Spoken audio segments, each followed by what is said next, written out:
ठीक है, तो आज हम लोग सबसे पहला स्ट्रक्चर पढ़ेंगे।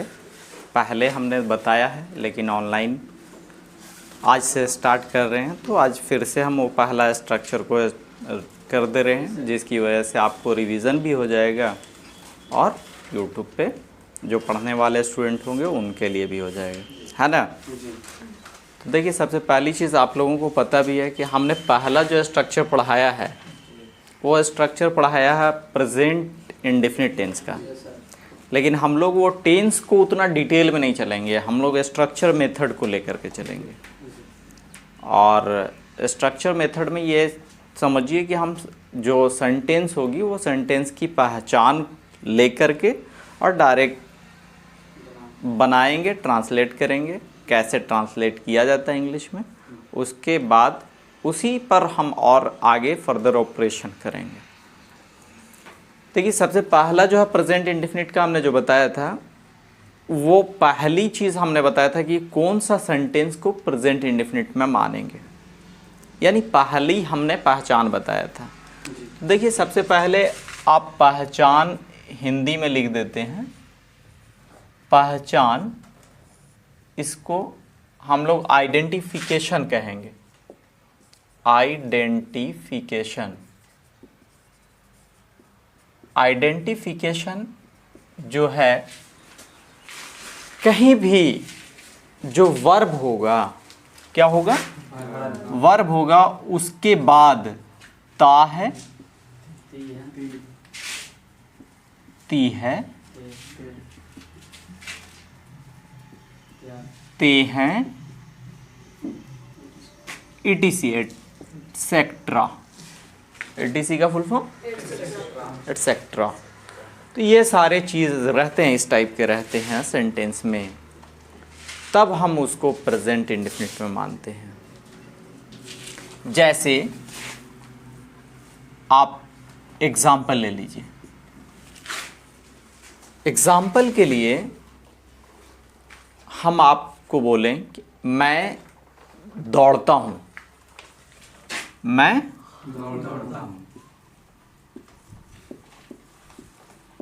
दौड़ता हूँ। अब देखिए, इसमें मैं दौड़ता हूँ अगर मैंने बोला, तो सबसे पहली चीज़ हम इसको देखेंगे कि ये कौन से टेंस में जाएगा, ये कौन सा स्ट्रक्चर का, क्या इसकी पहचान क्या बता रही है। हमने जो आपको बताया कि वर्ब के बाद ता है, ती है, ते हैं रहना चाहिए, तो सबसे पहली चीज़ वर्ब आ गई। वर्ब किसको कहेंगे आप, सबसे पहली चीज़ तो यही है ना कि वर्ब कहेंगे किसको, वर्ब को हम पहचानेंगे तब तो आगे कुछ करेंगे। तो फर्स्ट ऑफ ऑल हम लोगों को वर्ब की पहचान आनी चाहिए। वर्ब किसे कहते हैं, वर्ब है कौन, ये सेंटेंस है, ये सेंटेंस में इतने सारे शब्द हैं, इतने सारे वर्ड्स हैं, इन वर्ड्स में वर्ब क्या है, वर्ब किसे कह रहे हैं। तो पहली चीज़ याद रहे कि वर्ब जो है, इंग्लिश में अगर इसका डेफिनेशन देखिएगा तो ये है कि verb is an action word, it tells about the action done by subject. Means whatever subject does is called verb, यानी सब्जेक्ट जो होता है वो जो करता है, जिस काम को भी करता है, वो वर्ब कहलाता है। साफ शब्दों में अगर आपको बताया जाए कि जो भी काम है वो काम वर्ब कहलाता है। क्लियर? काम क्या क्या हो सकता है, पढ़ना, लिखना, खेलना, कूदना, दौड़ना, हंसना, रोना, गाना, ये सभी काम हैं। आप क्या क्या कर सकते हैं दिन भर में, आप क्या करते हैं, आप हिंदी में बताइए, आप क्या करते हैं, उठते हैं, पढ़ते हैं, खेलते हैं, नाश्ता करते हैं, जो काम करते हैं यही काम वर्ब कहलाता है इंग्लिश में। इसमें देखिए काम क्या है, दौड़ना वर्ब हो गया, और उसके बाद ता है, अब देखिए इसकी पहचान पे आ रहा है ता है, ती है, ते हैं, ईटीसी में मतलब कि ये आ जाता है ताहू।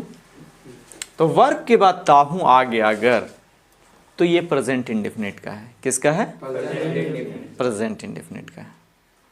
अब इसको हम जब पहचान लेगी प्रेजेंट इंडेफिनिट का, तो प्रेजेंट इंडेफिनिट को बनाने का तरीका यानी बनावट, स्ट्रक्चर जिसको बोलते हैं, क्या बोलते हैं? स्ट्रक्चर। स्ट्रक्चर जो होता है वो स्ट्रक्चर में सबसे पहला चीज होता है सब्जेक्ट, उसके बाद वर्ब 1 या वर्ब 5, इसके बाद ऑब्जेक्ट करते हैं। ठीक है, ये स्ट्रक्चर है आपका। इस स्ट्रक्चर पे आपको सजाना होगा। अब देखिए वर्ब तो इतनी मुश्किल से पहचाना, अब हमें कह रहा है कि सेंटेंस तो हम पहचान लिया कि ये प्रेजेंट इंडेफिनिट का है। किसका है? Present indefinite.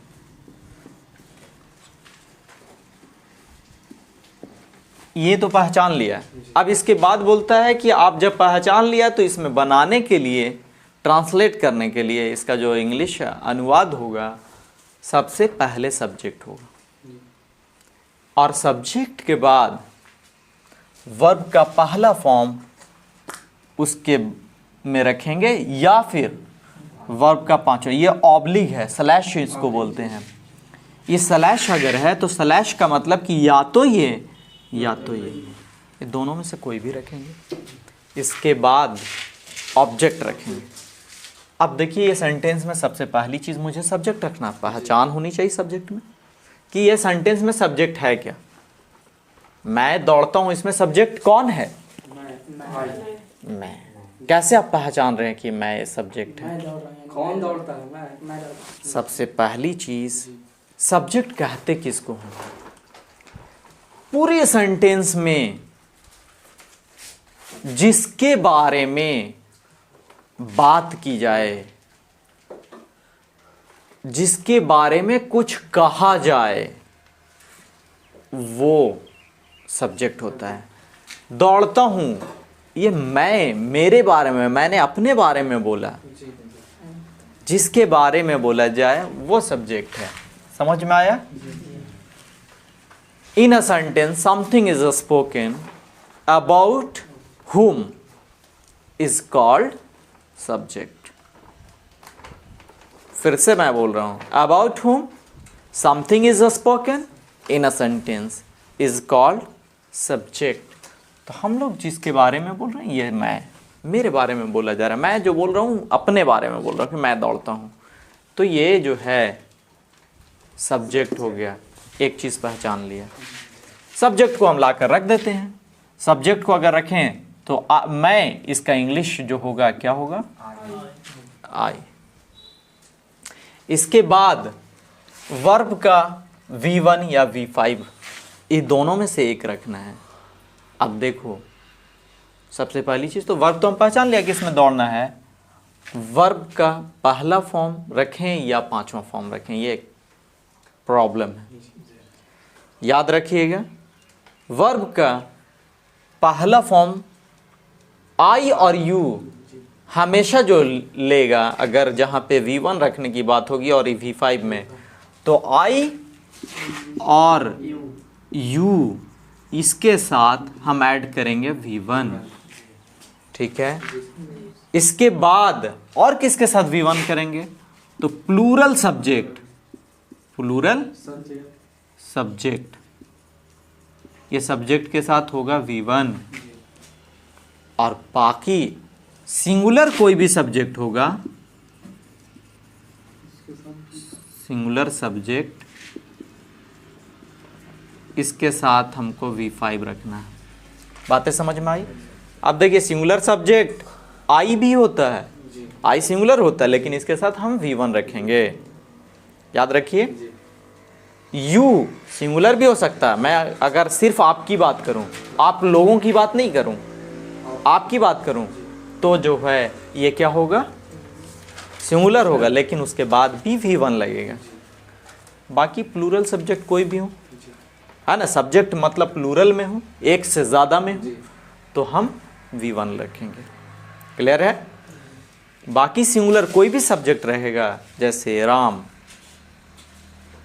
वह, यह, है ना, जी सीता, बोए, ये सब जो है, कौ, ये कोई भी सब्जेक्ट होगा उसके साथ वर्ब जो होगा 5 होगा। आई के साथ हम V1 रखेंगे।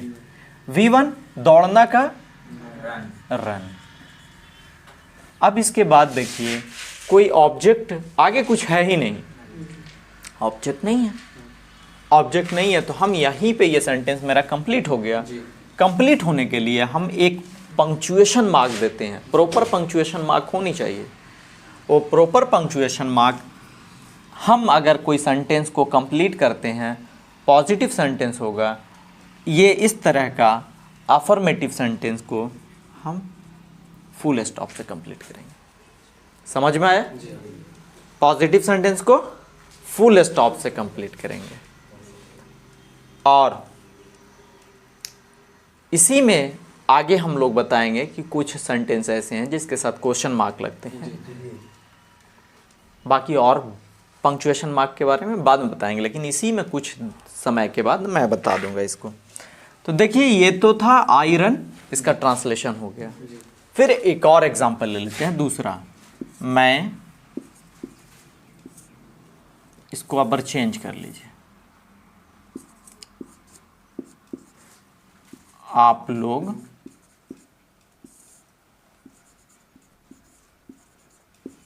क्रिकेट खेलते हैं। अब इसमें देखिए सबसे पहला काम वही कि हमको पहचानना है। पहचानने के लिए क्या करना है? सबसे पहले वर्ब देखना है, कौन वर्ब है। तो खेलना काम इसमें यही है ना। इसके बाद ते हैं आ गया, पहचान। ये कह रही है कि प्रेजेंट इंडेफिनिट में है। इसको बनाने का तरीका पता है, स्ट्रक्चर। इसको आप वही करेंगे।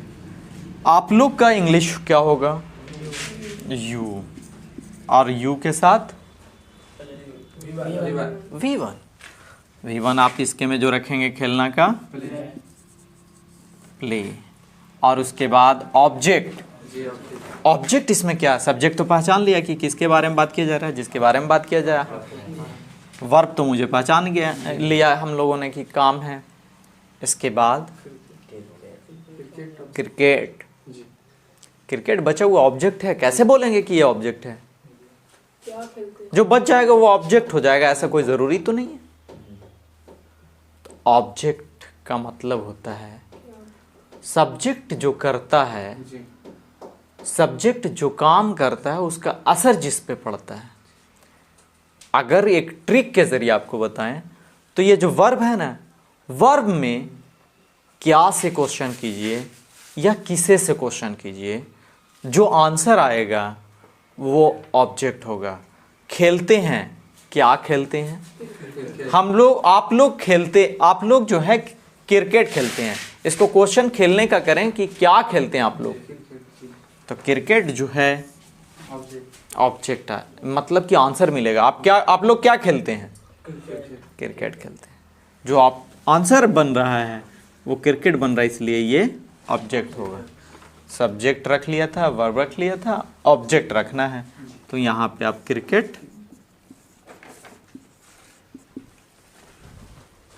रख दिए। आज का वीडियो थोड़ा लंबा होगा इसलिए कि आज बहुत सारी चीज़ें पढ़ा देना जो YouTube पे आपको नहीं बताया गया था। पहले जो है 2-3-4 क्लास में जो बताया गया, आज एक वीडियो में बना कर डालेंगे। ठीक है, तो आप देखिए ये सेंटेंस आप लोगों को समझ में आ गया होगा। क्लियर है? इसको हम लोग 4 फॉर्म में चेंज करते हैं। कितने फॉर्म में चेंज करते हैं? 4 फॉर्म। कौन कौन सा है? सेंटेंस 4 फॉर्म में बनता है। एक असर्टिव सेंटेंस होता है और इंट्रोगेटिव 2 सेंटेंस होते हैं। असर्टिव सेंटेंस 2 तरह के होते हैं, वो अफर्मेटिव होते हैं और नेगेटिव होते हैं। समझ में आया? यानी एक होते हैं अफर्मेटिव को हम पॉजिटिव भी बोलते हैं। तो ये जो सिंपल ये पॉजिटिव बातें कर रहा है, असर ये सिंपल स्टेटमेंट हो और वो पॉजिटिव हो, सिंपल स्टेटमेंट हो, यू प्ले क्रिकेट, आप लोग क्रिकेट खेलते हैं, सिंपल कथन है, सिंपल स्टेटमेंट है, लेकिन ना की बात इसमें ना करी जाए, हाँ मतलब पॉजिटिव हो, तब इसको हम अफर्मेटिव सेंटेंस बोलते हैं। क्या बोलते हैं?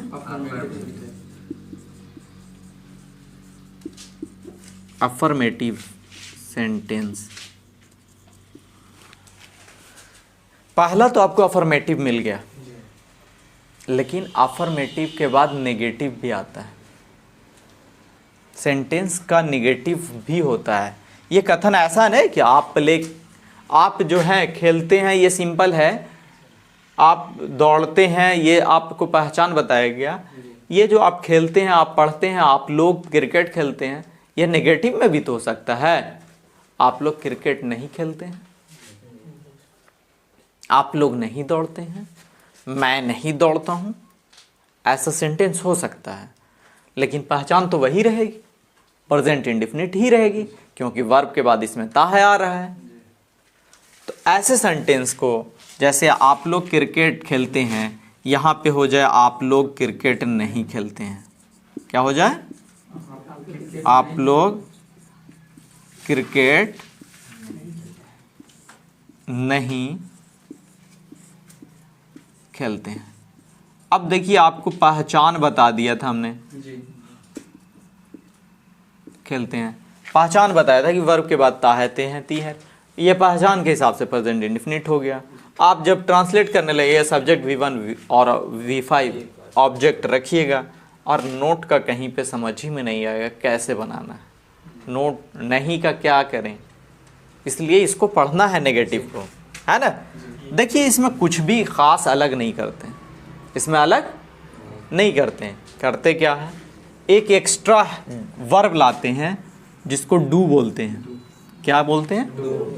और उसमें मेन वर्ब से पहले इसको इस्तेमाल करते हैं।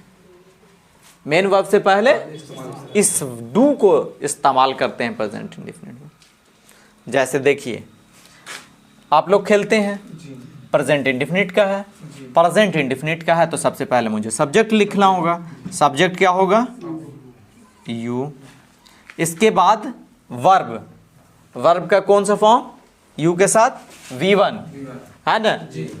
V1 वर्ब लिखेंगे बाबू, लेकिन मैंने बताया, जो मैं बता रहा हूं सिंपल ये बता रहे हैं कि ये जो यू है, यू के बाद हमें क्या रखना है? वर्ब रखना है। मैंने सब्जेक्ट रख लिया, सब्जेक्ट के बाद क्या करना है? वर्ब रखना है। वर्ब को वर्ब का पहला फॉर्म रखना है, लेकिन मैंने ये बताया कि जब नेगेटिव होगा तो उसमें डू एक एक्स्ट्रा वर्ब होगा, और ये डू को मेन वर्ब से पहले रखेंगे। डू को, चलिए डू को मेन वर्ब से पहले रखेंगे। तो अब ये जो वर्ब का V1 या V5 रखेंगे, ये डू में देखेंगे। क्या करेंगे? अब देखो, डू का यानी V1 रखेंगे। किसका रखेंगे? डू का V1 रख देते हैं। अब इसके बाद मेन वर्ब को सिंपल पहला फॉर्म में रख देंगे। क्या करेंगे? लेकिन उसके से पहले नॉट लगा देंगे नहीं के लिए। क्या करेंगे? नॉट। ये नॉट हमेशा अलग लिखेंगे, तो ये तीसरे नंबर पे होगा। पहला, दूसरा, तीसरा। इसके बाद मेन वर्ब प्ले। देखिए, मेन वर्ब से पहले ये डू वर्ब लिया, और इसी का V1 या V5 सोचेंगे। इसका कुछ नहीं सोचना है, ये सीधा V1 रहेगा। समझ में आया? इसके बाद जो ऑब्जेक्ट आपका है, अब ये वर्ब ख़त्म हो गया ना, वर्ब के बाद ऑब्जेक्ट, ऑब्जेक्ट रख देंगे, और ख़त्म होगा ये किससे? फुल स्टॉप से। फुल स्टॉप से ख़त्म कर दें, कोई दिक्कत? ये भी फुल स्टॉप से ही एंड होगा। इस तरह से नेगेटिव बनाएंगे। इसको कहते हैं क्या? नेगेटिव, है ना। नेगेटिव सेंटेंस हो गया।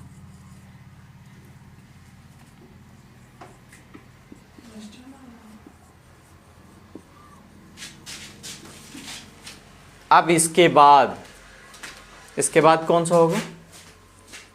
इसके बाद जो होगा सेंटेंस इंट्रोगेटिव। ये असर्टिव था, ये दोनों मिलाकर कौन सा सेंटेंस कहलाएगा? असर्टिव। इसको क्या बोलेंगे? असर्टिव में पॉजिटिव भी होता है, नेगेटिव। असर्टिव का मतलब होता है असर्ट करना समथिंग, असर्ट करने वाला, बोलने वाला। क्या होगा? बोलने वाला, असर्टिव। यानी सिंपल स्टेटमेंट को, कथन को, किसको? कथन को हम जो पढ़ रहे हैं, खेल रहे हैं, कूद रहे हैं, मैं पढ़ता हूं, खेलता हूं, कूदता हूं, मैं हंसता हूं, मैं दौड़ता हूं, ये जो मेरा स्टेटमेंट है, यह स्टेटमेंट असर्शन कहलाता है। और इसको जिस वाक्य में हम बोलेंगे वो वाक्य असर्टिव वाक्य कहलाएगा, असर्टिव सेंटेंस कहलाएगा। क्लियर है? असर्टिव सेंटेंस हम, कथन ऐसा भी हो सकता है ना कि मैं पढ़ रहा हूं, मैं नहीं पढ़ रहा हूं, मैं दौड़ता हूं, मैं नहीं दौड़ता हूं। तो असर्शन है ये दोनों। असर्शन निगेटिव भी होता है और पॉजिटिव भी होता है। यानी आपकी बातें हैं, ये बातें आपकी निगेटिव भी हो सकती है और पॉजिटिव भी हो सकती है। नेगेटिव को नेगेटिव सेंटेंस बोलेंगे, अफर्मेटिव यानी पॉजिटिव है तो उसको अफर्मेटिव बोलेंगे। और ये दोनों ही असर्टिव हैं, दोनों ही कथन कहने वाले हैं। लेकिन इसके बाद आता है इंट्रोगेटिव। क्या होता है? इंटरोगेटिव। इंट्रोगेटिव, इंट्रोगेट मतलब होता है सवाल पूछना, क्वेश्चन, प्रश्न करना। इंट्रोगेट मतलब प्रश्न करना। लेकिन यही जब IVE लग जाता है तो ये बना देता है इंट्रोगेटिव। ये वर्ब से बना देता है एडजेक्टिव, यानी सवाल पूछने वाला। इंट्रोगेटिव मतलब सवाल पूछने वाला। और है क्या? सेंटेंस। इंट्रोगेटिव है क्या? सेंटेंस। यानी सेंटेंस जो है वो सवाल पूछने वाला होगा इंट्रोगेटिव में। इंट्रोगेटिव कैसे बनाते हैं? इंट्रोगेटिव मतलब सवाल पूछना। तो हिंदी में आप लोग क्रिकेट नहीं खेलते हैं, आप लोग क्रिकेट खेलते हैं, यह असर्टिव था, स्टेटमेंट था। सवाल क्या होगा इसका? क्या आप क्रिकेट खेलते हैं? क्या आप क्रिकेट खेलते हैं? हिंदी लिख देते हैं, क्या आप लोग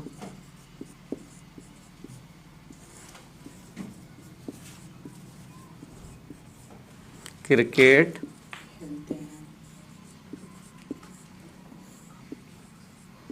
हैं? अब देखिए, ये जब प्रश्न है, क्वेश्चन है, तो ये जो एंड होगा प्रश्न के चिन्ह से होगा, क्वेश्चन मार्क से होगा। अब ये देखिए, ये क्वेश्चन जो इंट्रोगेटिव सेंटेंस है, इसको कैसे ट्रांसलेट करेंगे? पहचान देखिए, वर्ब के बाद ते है, प्रेजेंट इंडेफिनिट का है। ये कह रहा है कि सब्जेक्ट के बाद V1 या V5 रखेंगे, उसके बाद ऑब्जेक्ट रखेंगे। लेकिन ये सिंपल पॉजिटिव अफर्मेटिव के लिए बोलता है। इसी में थोड़ा सा नेगेटिव के लिए क्या किया? मेन वर्ब से पहले एक एक्स्ट्रा वर्ब डू लाया और उसका V1 या V5 किया, और ये डू या डस के बाद नॉट लगा देते हैं तीसरे नंबर पे। इंट्रोगेटिव में क्या करते हैं? कुछ नहीं बाबू, यही जो एक्स्ट्रा वर्ब है इसको सबसे पहले रख लेते हैं। कहाँ रखते हैं? सबसे पहले। पहले हम सिंपल इसको जो है क्या को छोड़ देते हैं। आप लोग क्रिकेट खेलते हैं बना देते हैं, तो आप लोग क्रिकेट खेलते हैं, you play, you play cricket. और इसको आप जो बनाया इसमें सबसे पहले डू को रख दीजिए। डू कौन सा V1 रखेंगे या V5 रखेंगे? ये वाले में देखना हमेशा ये V1 होगा जब इंट्रोगेटिव करोगे तो, क्योंकि वर्ब का फॉर्म हम जो चेक कर रहे हैं V1 होगा या V5, ये डू डज आने पर डू का होता है। अब देखिए इसमें क्या होगा, तो यू के साथ V1 लगाते हैं इसलिए डू लगाएंगे। क्या लगाएंगे? डू यू प्ले क्रिकेट, और ये एंड होगा क्वेश्चन मार्क से। इसको इंट्रोगेटिव सेंटेंस बोलते हैं। इसका मतलब क्या हुआ? क्या आप क्रिकेट खेलते हैं? समझ में आया? अगर इसी में नॉट रहे और क्वेश्चन भी रहे प्रश्न ऐसे भी तो पूछा जा सकता है, क्या आप क्रिकेट खेलते हैं, क्या आप क्रिकेट नहीं खेलते। नेगेटिव में भी क्वेश्चन हो सकता है, तो इंट्रोगेटिव नेगेटिव उसको बोलते हैं। और एक साथ उसको अगर बोलना होता है तो इंट्रो नेगेटिव बोलते हैं। क्या बोलते हैं, है वो इंट्रोगेटिव ही सेंटेंस लेकिन नेगेटिव में है। तो इंट्रो नेगेटिव जो होता है उसको आप एग्जाम्पल के लिए यहाँ पे आपको ये समझिए कि एक है, क्या आप लोग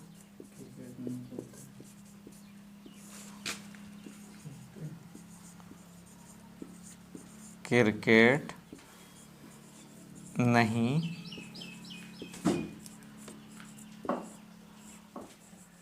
खेलते हैं। बनाने का तरीका सिंपल वही है, इसमें आप सिंपल यू प्ले क्रिकेट रख दीजिए, you play cricket, question mark से एंड कर दीजिए। अब ये डू और डज का खेल है, नॉट लगाना है इसमें क्योंकि नेगेटिव है ना। जी सर। तो आप देखिए यहाँ पे यू के साथ डू लगाते हैं, ये डू लगाएंगे पहले, और तीसरे नंबर पे नॉट को पुट कर दीजिए, यानी प्ले के पहले यहाँ पे पुट करना है ना। इसलिए इसको थोड़ा सा और जगह बना लीजिए, do you not play cricket. Clear है, चारों फॉर्म मैंने पढ़ा दिया आप लोगों को। अब एक चीज याद रखिएगा, डू प्लस नॉट भी इस्तेमाल करते हैं एक साथ में। डू प्लस नॉट एक साथ में हम डोंट कर लेते हैं, और डज प्लस नॉट भी करते हैं, ये डजंट करते हैं। अब देखिए इसमें हम जहां जहां डू नॉट लिखा है, आप डू नॉट को रिप्लेस कर सकते हैं डोंट से, और डज नॉट अगर रहेगा तो डजंट से रिप्लेस कर देंगे। देखिए यहां इंट्रोगेटिव में, इंट्रो नेगेटिव में डू यहां है, नॉट यहां है, दोनों को एक साथ तो है नहीं कि कैसे जोड़ें। तो आप जब जोड़ना चाहते हैं तो इस नॉट को यहां से हटा करके डोंट, डू की जगह पे ही नॉट लगा सकते हैं जब आप कॉन्ट्रैक्शन फॉर्म में करेंगे तो। समझ में आया। इस तरह से ये जो होगा डोंट यू प्ले क्रिकेट, और ये वाला हो जाएगा यू डोंट प्ले क्रिकेट, है ना। इस तरह से ये दोनों को आप कर सकते हैं, ठीक है। ये चीज़ें मेन थी। अब देखिए ये जब इंट्रोगेटिव है तो ये इंट्रोगेटिव आपसे सवाल पूछने वाले हैं। जब ये सवाल पूछने वाले तो सवाल पूछा क्यों जाता है, आंसर के लिए, है ना। आंसर के लिए जब पूछा जाता है तो आंसर आपको देना आना चाहिए। आंसर देना नहीं आएगा तो फिर दिक्कत है। डस्टर नहीं मिला, मिला था नहीं मिला था, नहीं मिला, किसी दूसरे रूम में होगा, चेयर वगैरह में नहीं देखा। पॉज करो, पॉज करना आता है वीडियो को, पॉज करना है, उसको बंद नहीं करना है।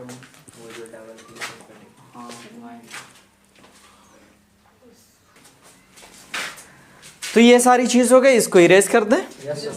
ठीक है, इसको इरेज कर करके आपको बताते हैं कि आंसर कैसे दिया जाता है।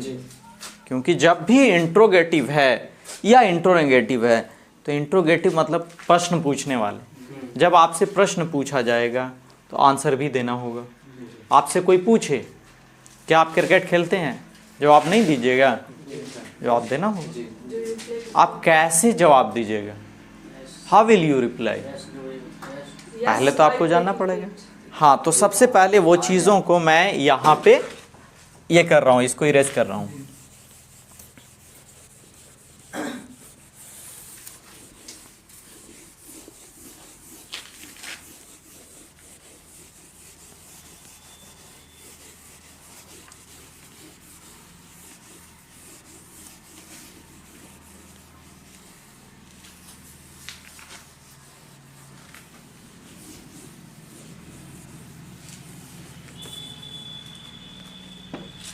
अब ये देखिए क्वेश्चन दो तरह के होते हैं, पॉजिटिव क्वेश्चन यानी इंट्रोगेटिव, और नेगेटिव में क्वेश्चन यानी इंट्रोनेगेटिव।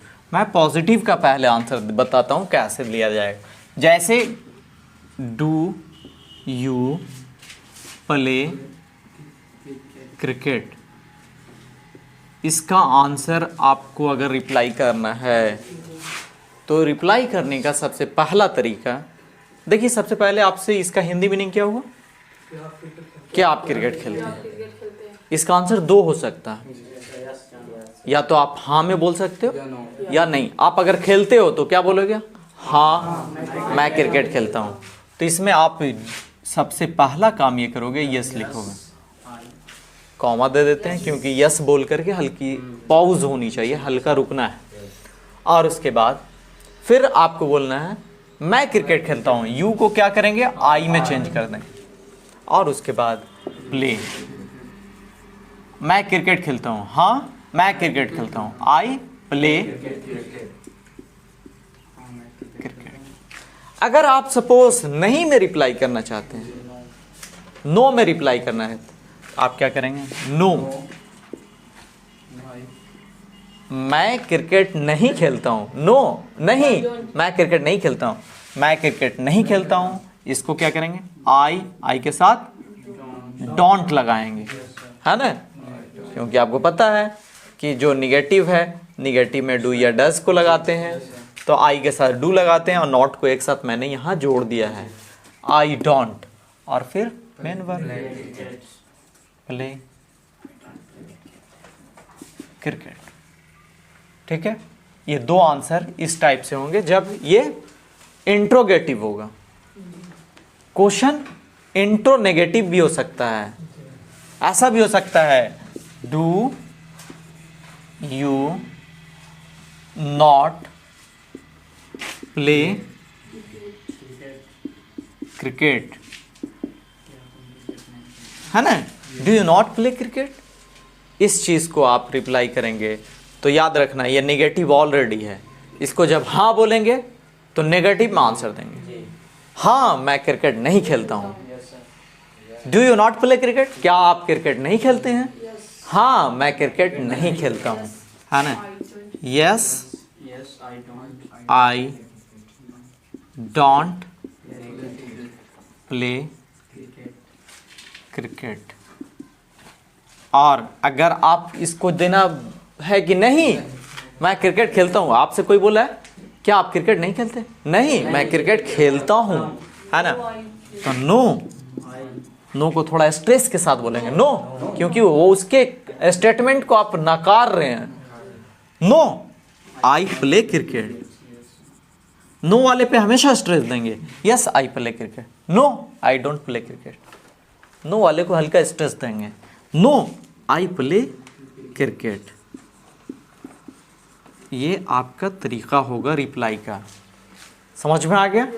अभी तक हम जो बता रहे हैं मेरे टीचिंग का मेथड प्योर हिंदी में, क्योंकि आप बेसिक पे चल रहे हैं। आने वाले टाइम में मैं आपको जो पढ़ाऊंगा इतनी हिंदी इस्तेमाल नहीं करूंगा, क्योंकि मैं इंग्लिश पढ़ा रहा हूँ, आपको इंग्लिश में स्पोकन पढ़ा रहा हूँ।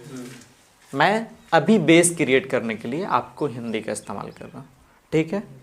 ये तरीका है, इस पे अब जो है आप लोगों को प्रैक्टिस करना है।